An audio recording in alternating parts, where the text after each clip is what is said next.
How to choose a right career after 12th.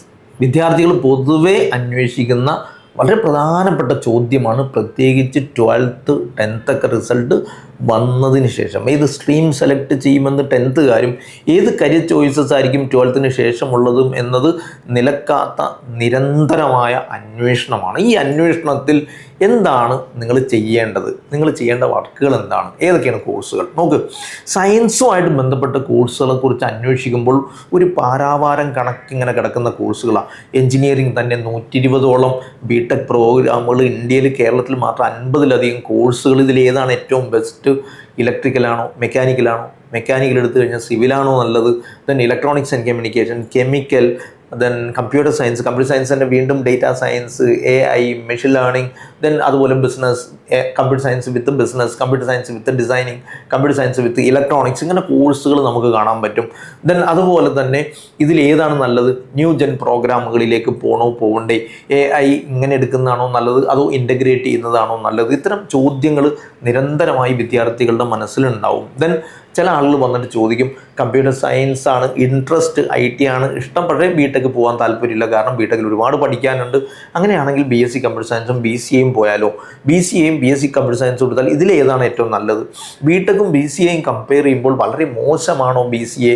അതൊക്കെ ആലോചിച്ച് tension അടിക്കുന്ന ആളുകളുണ്ടാവും. ഇനി കമ്പ്യൂട്ടർ സയൻസ് കഴിഞ്ഞാൽ കോഡിങ് ഇഷ്ടമല്ലെങ്കിൽ വേറെ എന്തൊക്കെ ഫീൽഡിലേക്ക് പോകും? അങ്ങനെ വിശദമായിട്ട് ആളുകൾ ചോദിക്കാറുണ്ട്. നമുക്ക് എഞ്ചിനീയറിംഗ് അല്ലാത്തൊരു ഓപ്ഷൻ എടുക്കുമ്പോൾ അധികം കുട്ടികളും പാരാമെഡിക്കൽ ഫീൽഡിലേക്ക് പോവും, പ്രത്യേകിച്ച് വേഗം ജോലി കിട്ടും എന്നതുകൊണ്ടാണ് അങ്ങനെ പോകുന്നത്. അങ്ങനെയാണെങ്കിൽ അതിലേതാണ് ഏറ്റവും നല്ലത്? ഫാർമസിയും MLTയും നഴ്സിംഗും ഞാൻ പൊതുവേ പറയുന്നത് അതിനൊരു ഹയർ ഓപ്ഷൻസും ഉണ്ട്, അതോടൊപ്പം ജോബ് ഓപ്പർച്യൂണിറ്റീസ് ഉണ്ട്. അതുകൊണ്ട് ഞാൻ അതിനെ ഡെവലപ്പിംഗ് കരിയേഴ്സ് എന്നാണ് പറയാം.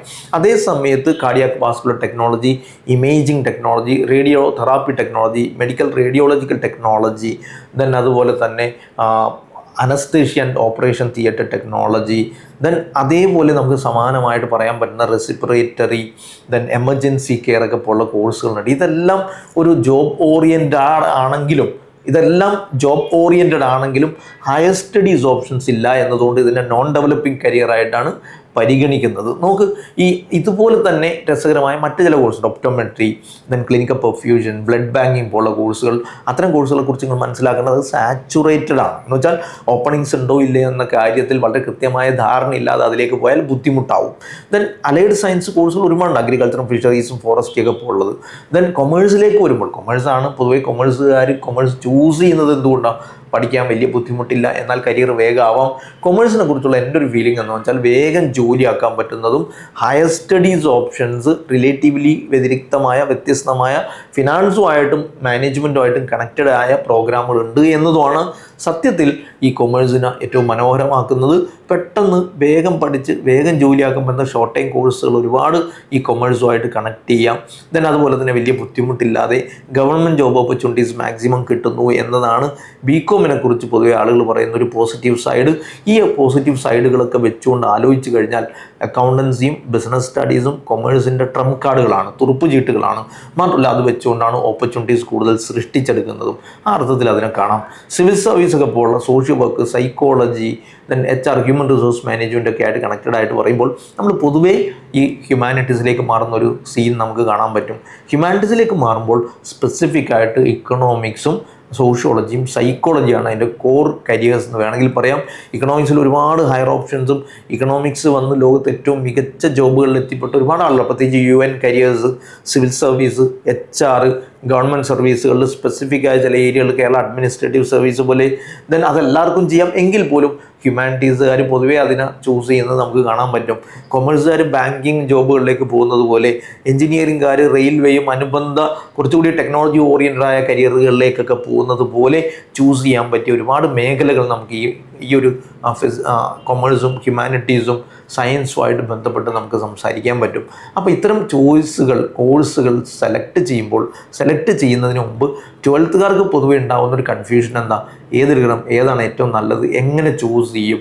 12th-കാരോട് എനിക്ക് പറയാനുള്ളത്, കംപ്ലീറ്റ് ചെയ്ത ഇപ്പോൾ റിസൾട്ട് വന്നിരിക്കുന്ന ടൈമാണ്. ഈ സമയം നിങ്ങൾ ശ്രദ്ധിക്കേണ്ടത് ഏറ്റവും നല്ല കോഴ്സ് കണ്ടെത്തുക എന്നത് മറ്റുള്ളവർ പറഞ്ഞിട്ടോ ചുറ്റുപാടുള്ള ആളുകളുടെ സജഷനോ ട്രെൻഡുകളുടെ പിന്നാലെ പോകലോ അല്ല. അതൊട്ടും സേഫ് അല്ല, സുരക്ഷിതമല്ല എന്ന് മനസ്സിലാക്കുക.